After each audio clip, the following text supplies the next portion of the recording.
Kenneth Overton. Adolphus Hailstork's music and compositions are incredible, particularly for singers, because he's one of the few contemporary composers that sets text beautifully with pitches. Singers, we don't often get the luxury of contemporary music being friendly to the voice, but Hailstork's music is so friendly and it lends itself to beautiful artistic expression and nuance. I came to record Nobody Know, fortunately because Liz Player asked me to, and I, to this date, have been the only person to sing this work, which is quite an honor. So to record it is just poutine for me. We have recorded this piece since 2020 and 2021, and I'm so excited that it has finally come together for the world to hear. And recording, it is one of the most difficult and underrated art forms in music because it is unforgiving. Those microphones, they pick up every little thing. And so having the chance to record this over a long period of time was truly a luxury for all of us. You know, when I was first given the score, it was massive because it was the full score with all of the quartet's music as well as my music. Usually when I'm given a score, it's a piano vocal score where it's transcribed for just the voice and the piano. And so when I looked at it, I saw how he shaped certain lines and certain phrases, and I said, oh, I really, really like that. That suits me really well. But it wasn't until I actually met him on the night of the premiere that I found out that he had listened to me and that he had tailored it to me, which then made it make so much more sense. And then every other time that I've done it, I've been able to sort of marinate into it even more and to bring more of my authentic self to the piece, as instead of it being something foreign and something that I had to sort of figure out. It's like, this was for me, so it's beautiful. It's beautiful. You rarely get that when a composer can listen to you and then put in his or her own words and styles, something that fits you so beautifully. There are huge challenges in recording the piece that no one else has done. Also, the challenge of recording a piece where the composer is still alive. Because you want to get it right. You want them to be happy, you want them to be pleased with what you're doing. But with Adolphus, it was incredible from the beginning because he gave me the freedom to express myself. But again, one of the challenges in recording is that you have to be in great vocal form when the recording engineer says go. And then you have to have enough stamina to do it as many times as it takes to get it right. So I would say that's the hardest part of it. But it's also one of the most gratifying parts of it because now that it's being released to the world, everybody will hear it and they will hear how I did it and that Adolphus loved it, and hopefully when other people sing it, they'll take that into account. Hi, I'm Liz Player, and I'm the executive and artistic director of the Harlem Chamber Players.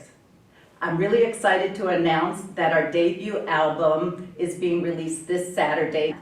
The name of the album is The Harlem Chamber Players Perform Music by Adolphus Hailstork. I was inspired to commission music by Adolphus Hailstork around 2017. I've been listening to his music for several years. I really fell in love with his music, and I wanted a new piece by Adolphus Hailstork. So I reached out to him then, and he said to me, do you know what 2019 is? And I wasn't sure what he was talking about at the time, but then he reminded me that it would be the 400th anniversary of 1619 when the first Black enslaved people were brought to America. And so that's how this commission came about, the first piece on the album, Nobody Know.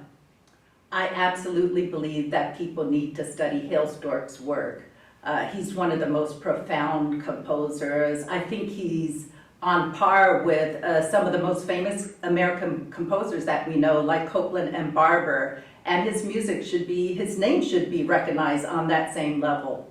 What I love about Hale Stork's music is that it immediately draws you in. His music is just so accessible and so lyrical and so profound that you just get swept away by his music.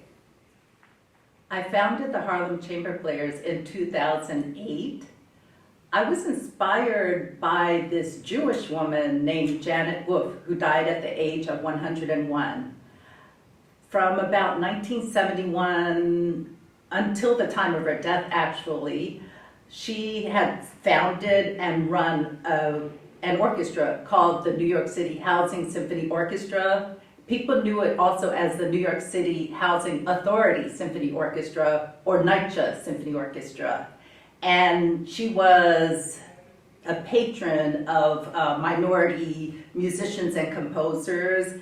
And in the 90s, I came late to the game, and I remember playing in that orchestra and looking around and seeing an orchestra full of Black and Latinx musicians who looked like me, and this was just so welcoming and so new to me.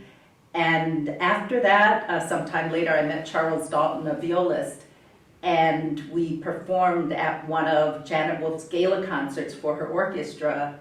And so I told him I wanted to start a chamber music series in West Harlem, and that's how we started the Harlem Chamber Players. You know, a lot of, especially Black classical musicians, we pretty much know one another. So a lot of the musicians we found, I get recommendations from people. I've worked with some of these musicians in other gigs, and that's just one of the ways that we find musicians. One of the reasons I started the Harlem Chamber Players and was so inspired by what Janet Wolf was doing is that when you look around the classical music arena, you'll see that Black and Latinx musicians are still so grossly underrepresented in this field. And so we started the Harlem Chamber Players to provide an opportunity for people who look like me, and also for people in our community to be able to experience hearing live classical music performed by professional musicians of color. So that's one of the reasons that I do this and that I continue. I've also been inspired by other groups that have done similar work. As I named Janet Wolf's group, one of the first orchestras that I know of that was racially integrated in the United States is the Symphony of the New World, that lasted from about 1964 throughout the 70s. And then there are other groups that are inspiring, such as the Sphinx Music Organization, Gateways Music Festival, the Ritz Chamber Players, and others.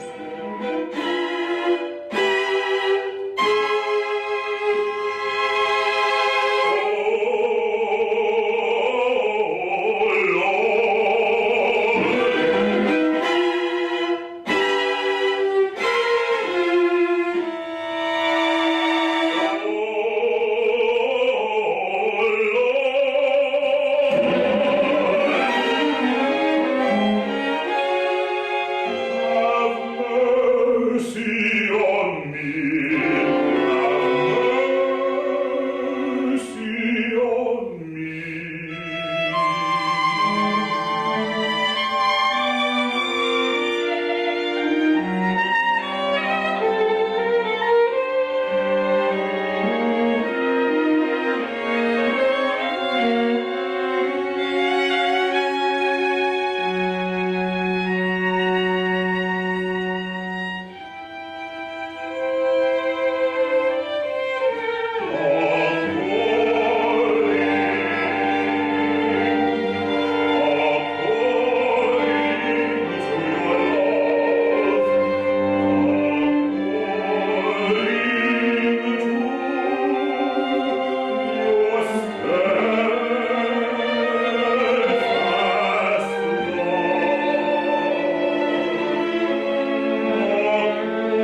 Precious